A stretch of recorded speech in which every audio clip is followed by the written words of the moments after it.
Alright guys, accessories para sa Öhlins na shock. Ito yung Öhlins na pang X-Max. Yan.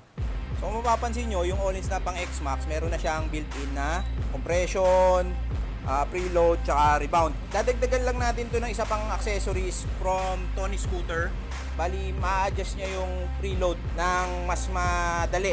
Okay, so ganyan yung itsura ng Öhlins na stock. Ito naman yung ikakabit natin dyan mamaya.